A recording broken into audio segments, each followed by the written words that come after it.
এটা হচ্ছে কাপলদের জন্য, এটার নাম দিয়েছি আমি চিরকুটে ভালোবাসা। এটা জাস্ট আপুদেরকে নিয়ে বা সহধর্মীদেরকে নিয়ে কিছু বলতে বলা হতে পারে বা এনিথিং ক্যান বি দেয়ার। তো সেটাতে যা লেখা থাকবে সে সেটা বলবে। বিয়ের পর সর্বপ্রথম কোথায় ঘুরতে গিয়েছিলেন? হ্যাঁ অবশ্যই। বিয়ের পর সর্বপ্রথম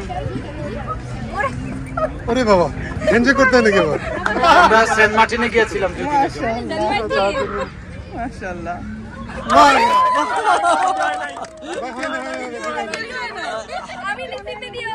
ভাই আবার বলেন, আবার বলেন। আমি তো ভদ্রভাবে লিখে নিয়ে আসছি। আবার বলেন। মাইক মাইক মাইক মাইক দিয়ে দাও বেবি, বেবি মাইকটা দিয়ে দাও। Wait wait wait. বিয়ের পর সর্বপ্রথম আমরা সেন্ট মার্টিনে গিয়েছিলাম।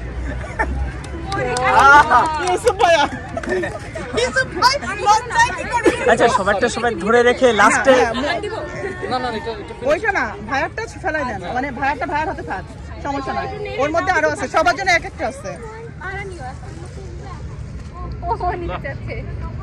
এবারে ওইটা ওই যে পরিয়াপুদেরকে একটা দিতে হবে। আজ পর্যন্ত বিবাহিত জীবনের সুন্দর অর্জন কি? আজ পর্যন্ত বিবাহিত জীবনের সুন্দর অর্জন আমার দুই ছেলে, মাশাআল্লাহ মাশাআল্লাহ সাবি এবং জায়েদ। মাশাআল্লাহ। শেখ জায়েদ সবাই ক্লাস করো না, একদম অনুভূতি। এবার ভাইয়ার থাকে কি? এবার আমাদের যুবরাজ কাপল। আহনা তুমি ভিডিও করো নাই? পরিয়াপুদের সময় তো করো। আপনার স্ত্রীর কোন ভালো গুণটি আপনাকে মুগ্ধ করে? ওর পার্সোনালিটি। মাশাআল্লাহ। এভাবে অটুট থাকুক ভালোবাসা। এবার আমাদের বিসমিল্লাহ, আমাকে একটা ভালো তপু ভাই ভাবি দম্পতি। হাতের লেখা অনেক সুন্দর, মাশাআল্লাহ। শোনো এই পাশে যাও, তাহলে ওই ভিতরে চলে যাও। আমি দেখছি একবার। হাতের লেখা নষ্ট হয়ে গেছে আমাদের, না লিখতে না লিখতে, বাংলা না লিখতে না লিখতে।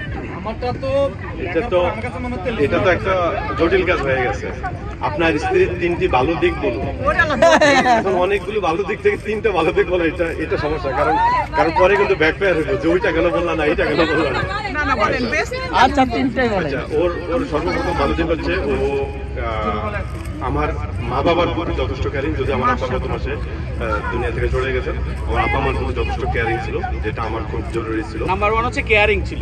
আর দ্বিতীয় ভালো গুণ হচ্ছে যে ও মানে সবকিছুতেই আমাকে সাপোর্ট করে, ভালো মন্দ আমার সুখ দুঃখে সবকিছুতে আমাকে সাপোর্ট করে। আর তৃতীয় ভালো গুণ হচ্ছে যে আমি সবার সাথে মিশতে খুব পছন্দ করি। সেম ও যে কোনো পরিবেশে যে কোনো জায়গায় আমার মতো অ্যাডজাস্ট করে নেয়, এটা আমার অনেক ভালো লাগে। আর বেশি ইমোশনাল হইেন না, কান্না চলে আসবে। মাশাআল্লাহ। ভাইয়া এখানে কিন্তু অনেক অভিব্যক্তি প্রকাশ পেয়েছে, আলহামদুলিল্লাহ। কিন্তু অনেক বড় এবার ওই কোন একজনকে আমাদেরকে দেখাতে পারো। আল্লাহ রে আল্লাহ। ভাই একটু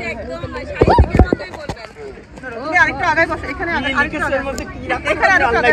ভাই একটু নাড়ায় চাড়ায় নেন, ভাই একটু নাড়ায় চাড়ায় নেন। কোন পরিচয় দিতে হবে আল্লাহই জানে। পুনরও তো একটা অ্যাকশন দেখেছেন। না না ভাই আপনি একটু সাইডে আসুন। এটার জন্য এই যে ভিডিও করতেছিল এদিকে, ওই জন্য। রূপসী তুমি ওখানে না, সামনে যে দাঁড়াও মা। ওইদিকে যাও, ওইদিকে যাও। এত ফুল ইয়ারা কি আছে আল্লাহ জানে এর মধ্যে।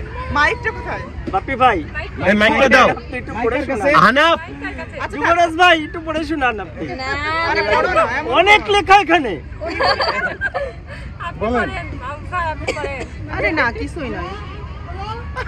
আপনার সহধর্মিণী কে? তারপরের সেন্টেন্স কি? একটি কবিতা শোনা।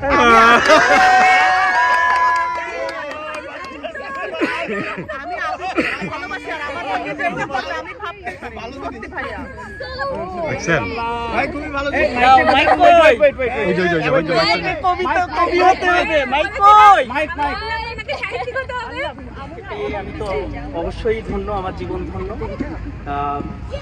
এখানে ভাগ্যক্রমে আমার লটারিতে যেটা পড়েছে সে তো আসলে কবিতা শুনতে এবং কবিতা বলতে ভালোবাসে, কিন্তু আমি তো দুইটার কোনোটাই নাই। আমি সেটা রেকর্ড করতে ভালোবাসি, কবিতা লিখতেও ভালোবাসে। যেটা আমার ভাগ্যে পড়েছে, আসলে আমি সৌভাগ্যবান। আলহামদুলিল্লাহ সেজন্য পড়েছে। ভাই সেজন্য কবিতাটি গান বলুক বুঝি না। তুমি আমার প্রথম জীবন। একাকী বিকে ক্লান্ত দুপুর বেলা তুমি আমার সারা জীবন, তুমি আমার সারা বেলা। সবাই সবাই সবাই সবাই সবাই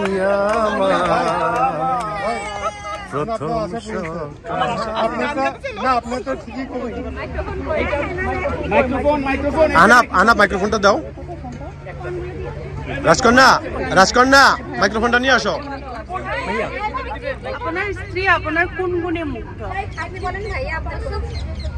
আপনি ভাইয়ার চোখে যা, ভাইয়া থাকলে যা বলতো আপনি তাই বলেন, এটা একটা এক্সেপশনাল। আপনি ভাইয়া আপনাকে যা বলতো তাই বলেন। আমার সব গুণেই মুগ্ধ হয়েছে। মাশাআল্লাহ, একটা স্ত্রীর জন্য এটা অনেক।